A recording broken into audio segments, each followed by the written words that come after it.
Well, I would say in a couple of states, the electorates did take their destiny in their own hands and tried a lot to defend their mandates, which perhaps contributed a lot in the difference we saw between the 2011 elections and that of 2007. But it's still in a pocket of states. There's still a lot to be done because in majority of the states, we still saw things that were similar to 2007. What were the things that were most similar to 2007, by your own estimate? Well, we still had people who turned up to vote but didn't find their names in the register.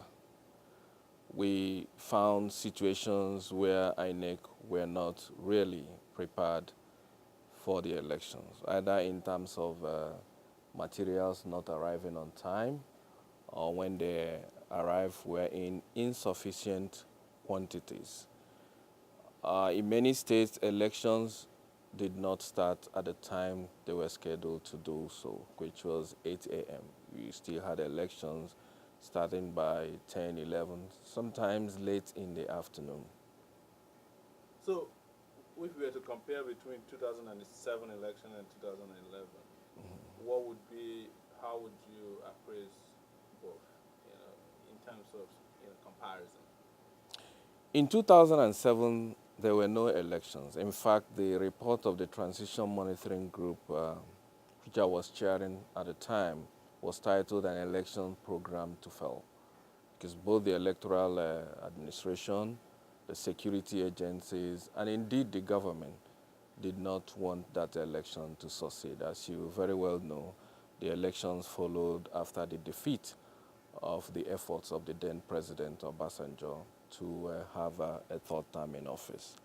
Now, coming to 2011, you did not see an overt intention on the part of the electoral administration to falsify the election or to manipulate the elections. They did not have that intention, at least at the national level. There may have been a number of states where that was indeed the case.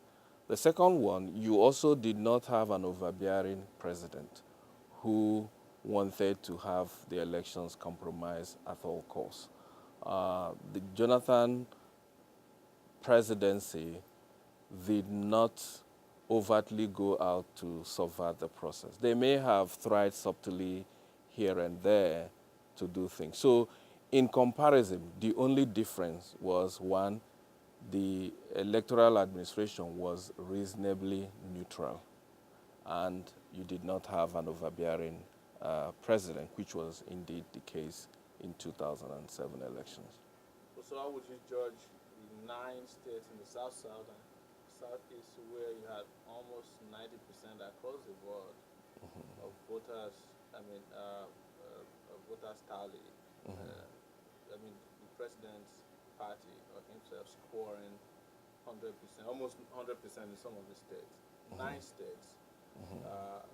As compared to his own polling booth where he actually didn't score that much. Actually, there was about 35% rate of participation in his own polling booth. But then across 9 states, there's just these figures that we refer to as magic figures. I think there's an impression your viewers need to correct about those states.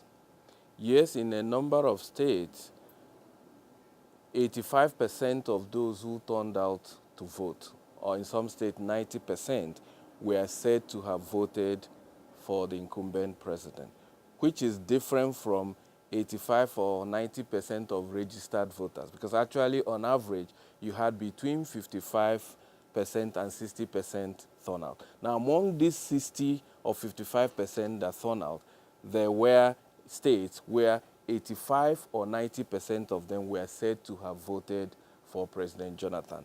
Now in the Southeast, without holding brief for either the INEC or indeed President Jonathan, the other parties did not actually campaign.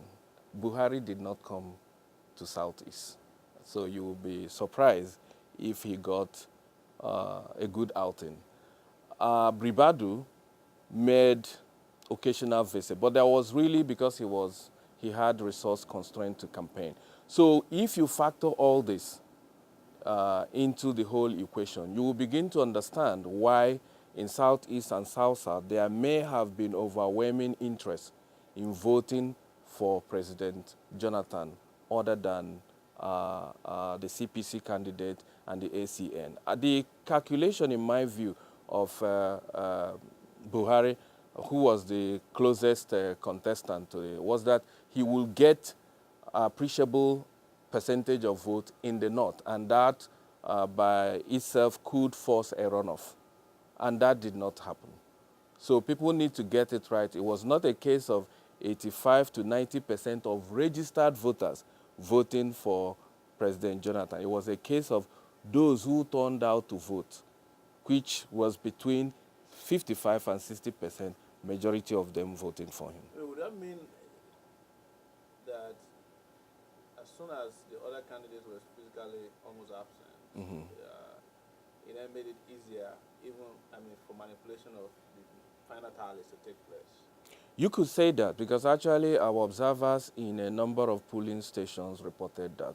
I give you a typical example. In Central School, Amomara, in Abombis, in Ezin is the local government area of Imo State. Our observers reported that after the elections, the party agents of both PDP, ACN, CPC, and indeed others agreed and did what they call community voting for President Jonathan because they were not really out there to look out for any other candidate. And it may well be, as we observed in 2007, that a particular party may actually have uniformed them as the agents of the other parties. Maybe the other parties did not feel the agents. So, but at the end of the day, you had a situation where all the agents were in cahoot in the pattern of voting or indeed the tabulation that took place. We're talking to Innocent Chukwuma, who is the executive director of CLEEN. CLEEN is a Lagos-based organization. That's a foundation that promotes public safety, security, and accessible justice through empirical research, legislative advocacy, demonstration programs, and publications that capture the results of its work in partnership with government, civil society, and the business community. To break it down, you actually work with Nigerian police.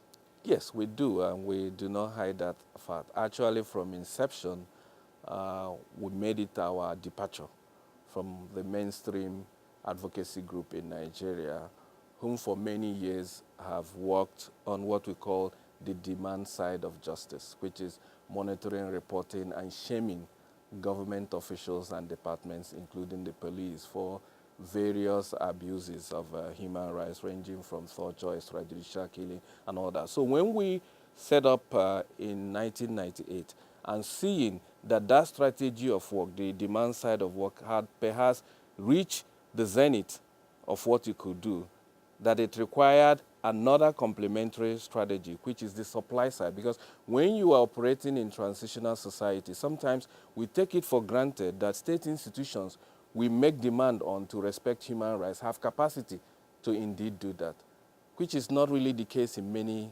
states, that they require assistance to build their capacity to respond to the demands that members of the public make on them. And that's an area of work we carved out for ourselves, and we have been doing it for the past 13 years of our being in existence. You have been a student activist yourself, and mostly harassed, compelled, and I'll say abused by the police. How did you make the transition from someone who perhaps has paranoia towards the Nigerian police as a violent and a repressive organization to someone who now actually walk into meetings with their bosses, their rank and file, to promote public safety? I do not see what I'm doing now as a transition from what I used to do in the past. I actually see it as a continuum. As you very well said, I started work as an activist. In fact, the first work I did in the CLO, the Civil Liberties Organization, which was a pioneer human rights NGOs in Nigeria, was to monitor abuse of human rights by the police. And if you look at some of the seminal reports and publications that came out of that of our organization in the area of police, I have my name in some of them.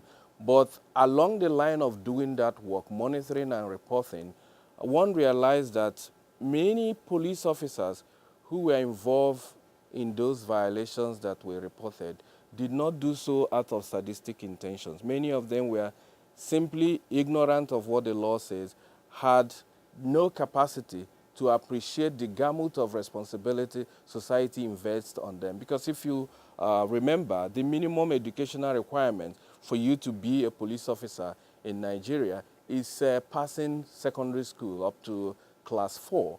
And with the deterioration in educational standards in Nigeria, that meant that they didn't know much. So in the course of this work, I realized that they have a problem. And at a point, they actually admitted it. They wanted help.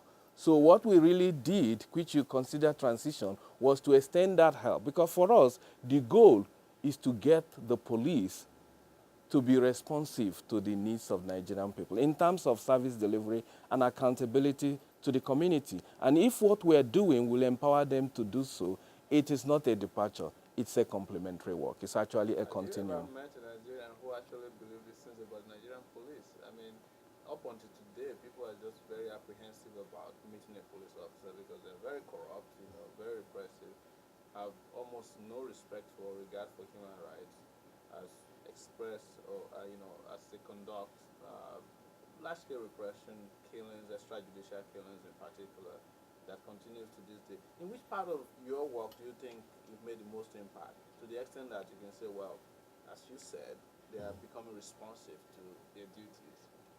Well, my organization actually conducts annual survey on crime and safety in Nigeria. And part of the questions we ask in those survey is an assessment of people's attitude to the police, the approval rating and all that.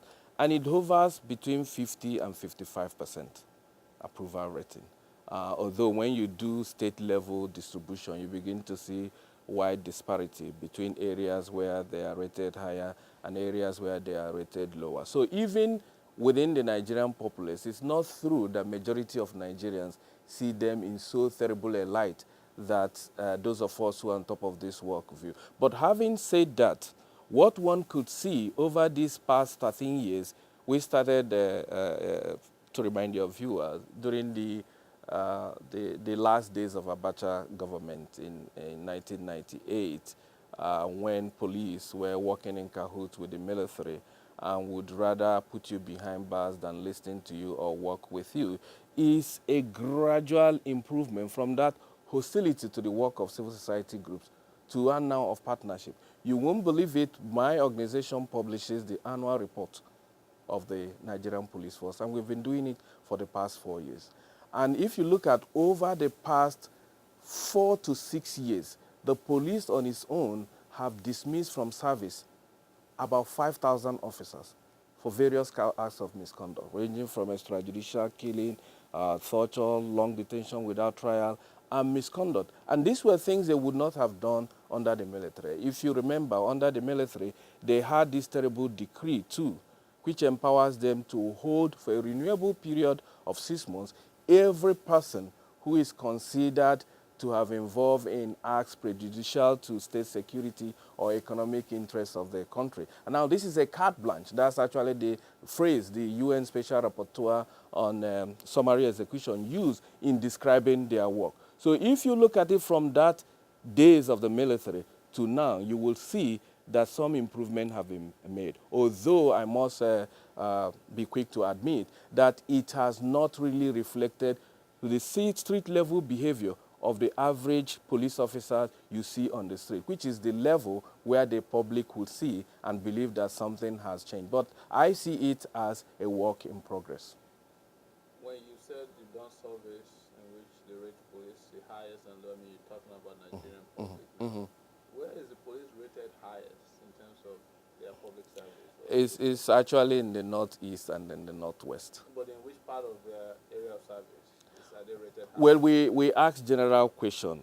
What sort of job do you think the police are doing in Nigeria? And we use a Likert scale ranging from very good job, neither good nor bad, lethal or no at all. And it's from these, what we call aggregating the data and getting the frequency analysis that we come through this. So on national average, the approval rating ranges between 50 and 55. But when you disaggregate across the regions and the state, you see states in the south rating them very low, and the lowest being southeast and south-south. That's interesting. Why do you think so? Well, you know, the perception people have of the police is by extension the perception of government. In areas where you have a higher confidence in government, it goes hand in hand with higher approval rating. And in areas where you have a disconnection from the government, either because of historical abuse or historical attitude, people tend to, because the police is the public face of government. So when people are scoring the police, assessing or rating them, within the sector that we work in, we see it more as a reflection of the government than the institution called the police as a single item.